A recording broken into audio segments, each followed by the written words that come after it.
ശ്രീകുട്ടിക്ക് എന്താണ് സംഭവിച്ചത് എന്നതിന്റെ ടെൻഷനാണല്ലേ? അത് എന്തിനാ എന്റെ മുന്നിലും വസു ഇങ്ങനെ ഒരു മുഖംമൂടി അണിഞ്ഞിരിക്കുന്നത്? ശ്രീകുട്ടിയെ തനിക്കിപ്പോ ജീവനാണെന്ന് എനിക്കറിയാം.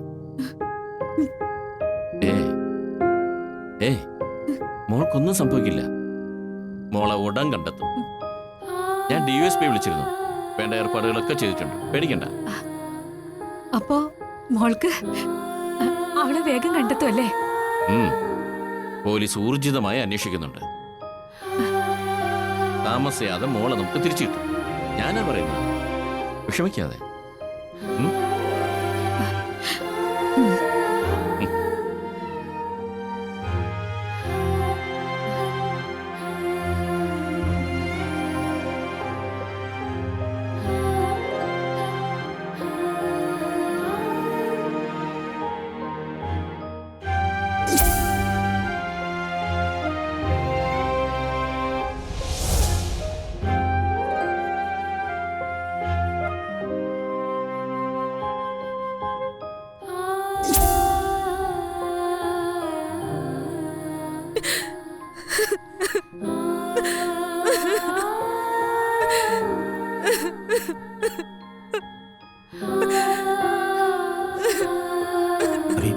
ഇങ്ങനെ കരയല്ലേ? ശ്രീകുട്ടിയെ മോളെ നമുക്ക് എങ്ങനെയെങ്കിലും കണ്ടെത്താം. പോലീസ് ഊർജിതമായിട്ട് തന്നെ അന്വേഷിക്കുന്നുണ്ട്. DYSPയെ ഞാൻ ഇപ്പോഴും വിളിച്ചതേ ഉള്ളൂ. എന്റെ മോള് CCTV ദൃശ്യങ്ങളെല്ലാം പോലീസ് ചെക്ക് ചെയ്യുന്നുണ്ട്. മോള് ഈ പരിസരത്ത് എവിടെയെങ്കിലും കാണുമെന്ന് തന്നെയാ പോലീസിന്റെ നിഗമനം. ആ സംഭവം നടക്കുമ്പോൾ അഭിരാമി അവിടെ എത്തിയത് എന്തായാലും ഐശ്വര്യ അറിഞ്ഞിട്ടില്ല.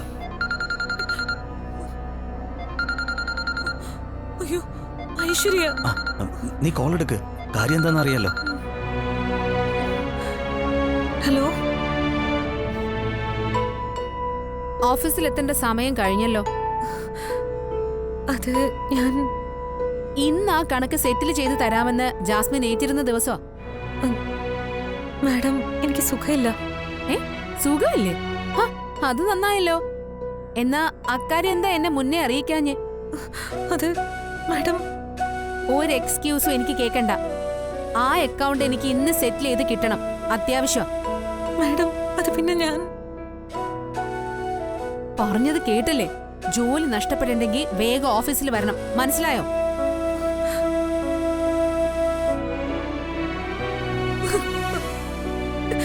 എന്താ ഐശ്വര്യ പറയുന്നേ?